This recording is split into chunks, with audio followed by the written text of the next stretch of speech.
Hey, what if I told you that everything that you're chasing in life isn't what you actually want? The success, the notoriety, the awards, the money, the designer lifestyle, it's actually not truly for you, right? It took me over 35 years to figure this out. And in the next 10 minutes, I want to share with you things that are going to save you decades of stress, frustration, anxiety, and running in the wrong direction.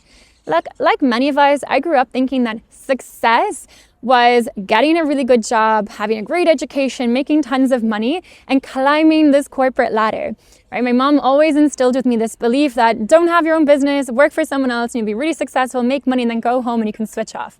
So that's exactly what I did.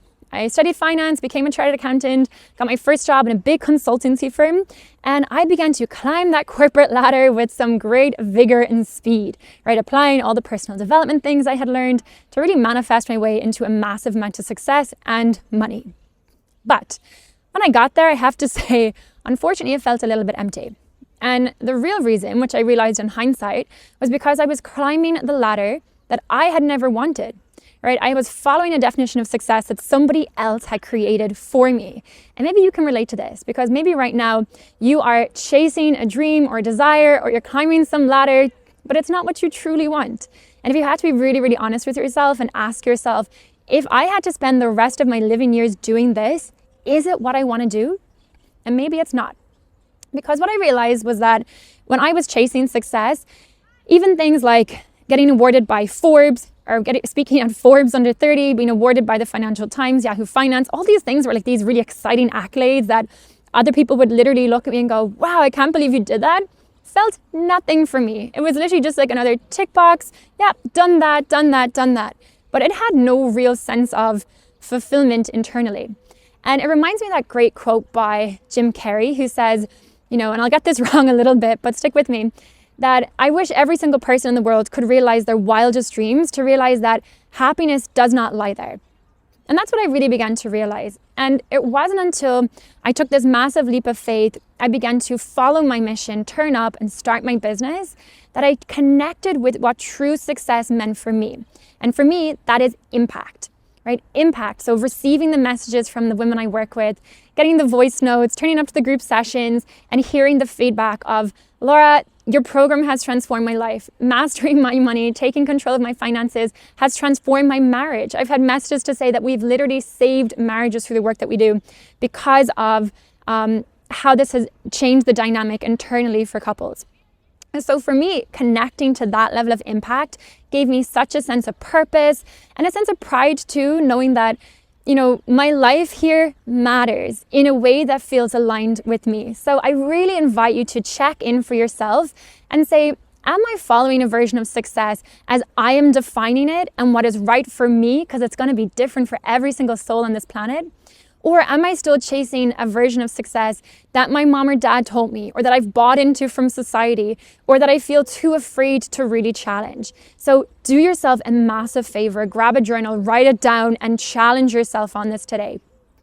So the other big realization I had was this belief that to be successful meant to dress a certain way, to present yourself a certain way, because I had this lack of self-confidence truly in how I viewed myself. And so I was connecting my self of worth with what other people's perceptions of me were. And how this manifested for me was, as soon as I started making real money in London, I headed straight down to Bond Street. I started going and becoming a regular customer at Louis Vuitton and Gucci and Prada and Louboutin, right, with the red heels. And I literally gave myself so much validation and worth over wearing designer items because I believed it would impact how other people viewed me. And I thought, if they view me as a success and as being rich because I'm wearing these things, then I can feel good about myself. Then I can feel a sense of worth.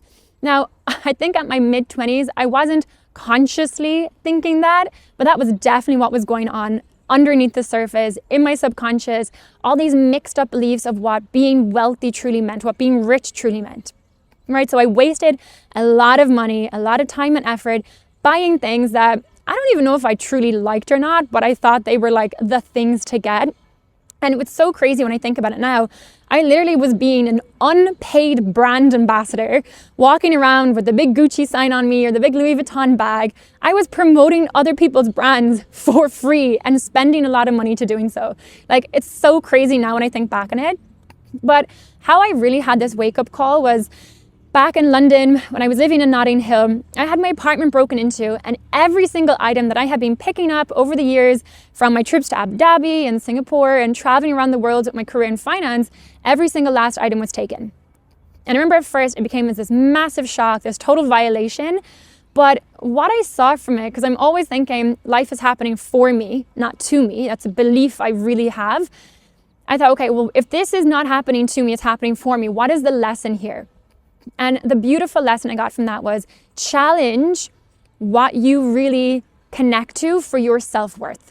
And I realized I was outsourcing my self-worth to everybody else, deciding that what someone else would perceive of me would define how I view myself, and that I have to have the latest handbag, when wearing a certain thing in order to turn up into a room and feel validated.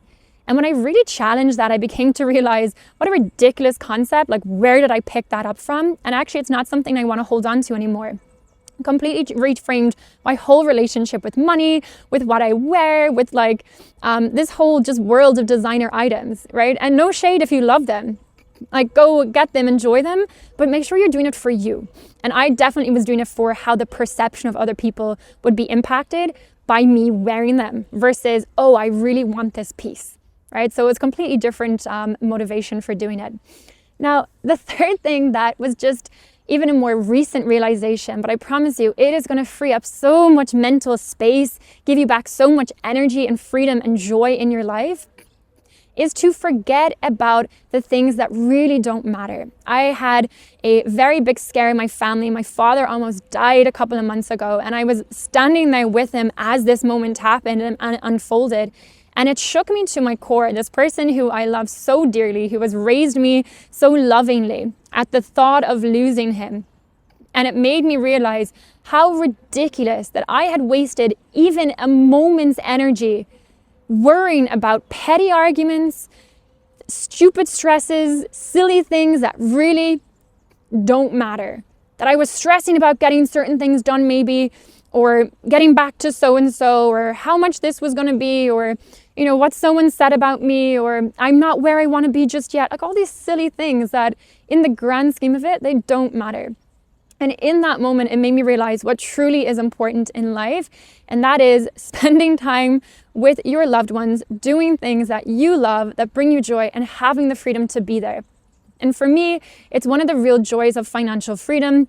It's why we talk about a lot about money, because they say, money isn't that important, or money doesn't bring you happiness. And I completely disagree with that. I think it's absolute nonsense. Money matters a lot in the society that we live in, because for me, money gave me time freedom. It meant I could pick up my work, I could fly, be with my family.